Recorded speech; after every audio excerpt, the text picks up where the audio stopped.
Okay, so we're going to read from Nectar of Instruction, text 10.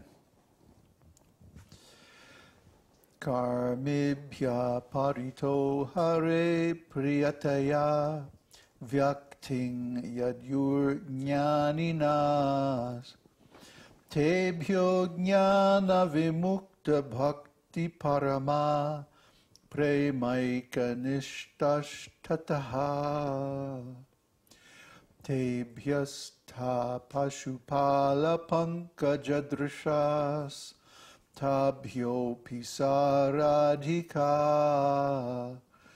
preshta tadvadiyang tadiya sarasi tam nashrayet kakriti.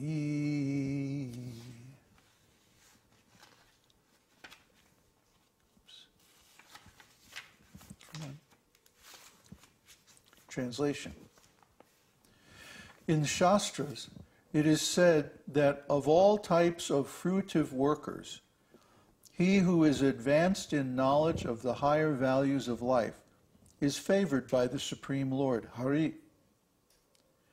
Out of many such people who are advanced in knowledge, jnanis, one who is practically liberated by virtue of his knowledge may take to devotional service. He is superior to the others.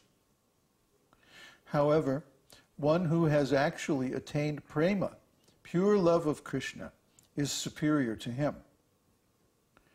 The gopis are exalted above all the advanced devotees because they are always totally dependent upon Krishna, the transcendental cowherd boy. Among the gopis, Srimati Radharani is the most dear to Krishna. Rādhā-kuṇḍa, lake, is as profoundly dear to Lord Krishna as this most beloved of the gopis.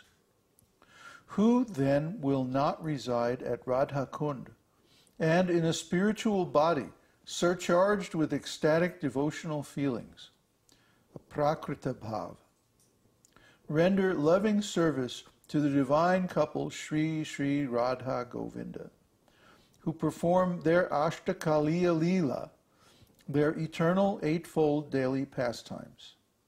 Indeed, those who execute devotional service on the banks of Rādhā-kuṇḍa are the most fortunate people in the universe.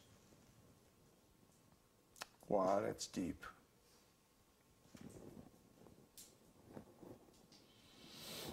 Well, I think we already covered at quite some length and elaborately the distinctions of the different levels of devotional service. That in the beginning, a devotee has to execute devotional service according to regulative principles.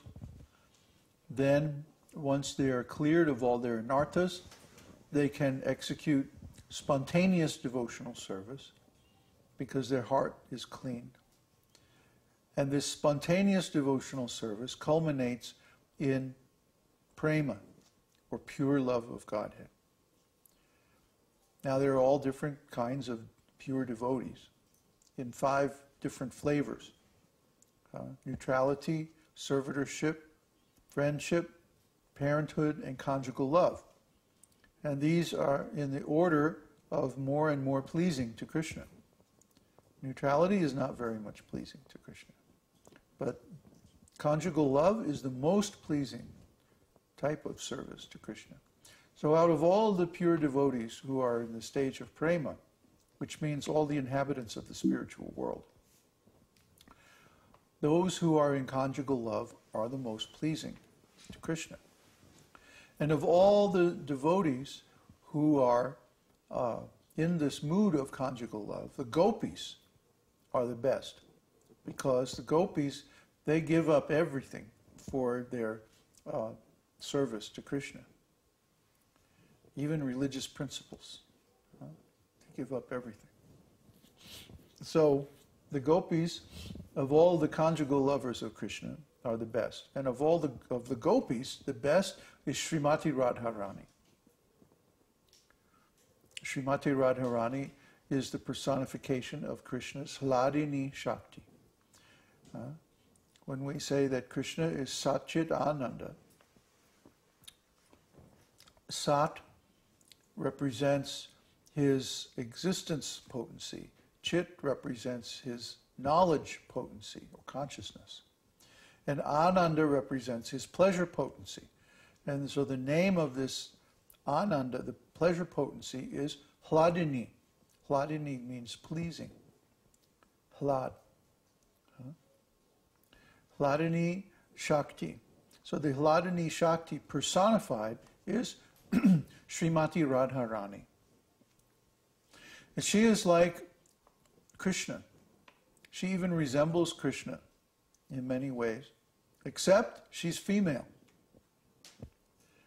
And instead of being the Supreme Personality of Godhead, she is the supreme power of the Personality of Godhead.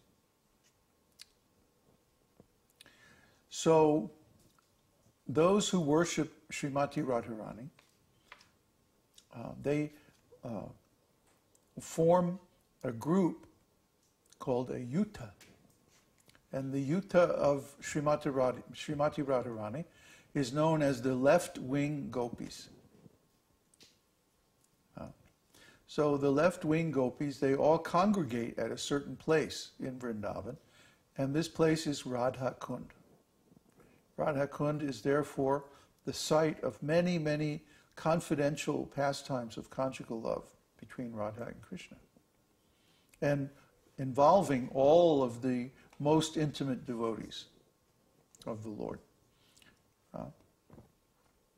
So this place is most sacred.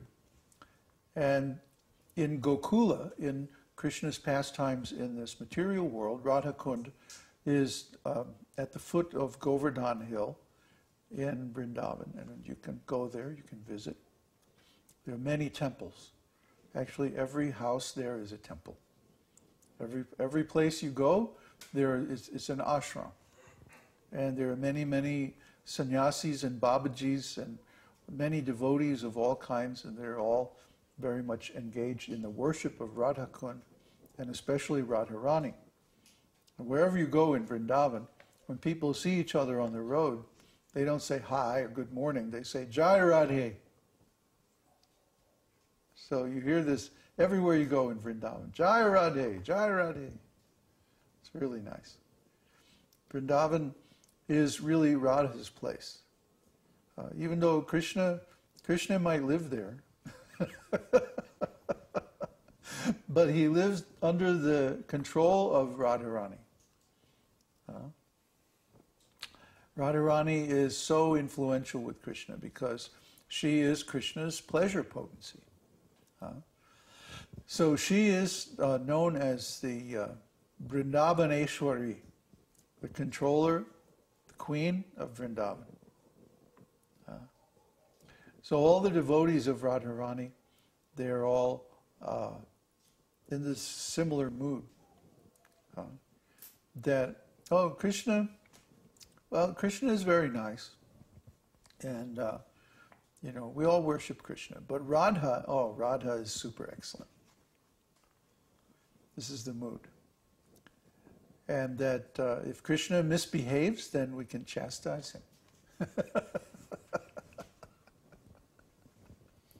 So he has to be respectful and kind to Radha. He can't do anything that's displeasing to Radha, or he's in trouble. You see, these are the sweet pastimes between Krishna and his intimate devotees. Just like Mother Yashoda can chastise Krishna. The Damodar pastime, where she ties Krishna to the grinding mortar, is a good example. And if Krishna misbehaves, Mother Yashoda can spank him. See? And he's really afraid of Mother Yashoda. So this is mood. It's called mugdha. Mugdha means that Krishna, when he's around his intimate devotees, he forgets that he's God. He forgets that he's the supreme controller. And he really feels like, oh, Mother Yashoda is my mother, and she's going to discipline me if I'm bad. Similarly, When he's with Radha, he really feels like, oh, Radha is 10 million times more blissful than I am. And he becomes curious. He wants to know, how is it possible that Radharani can be so blissful and so ecstatic? Huh? She has this certain kind of ecstasy called Mahabhava. Mahabhava is visible only in Srimati Radharani and her direct associates or direct expansions.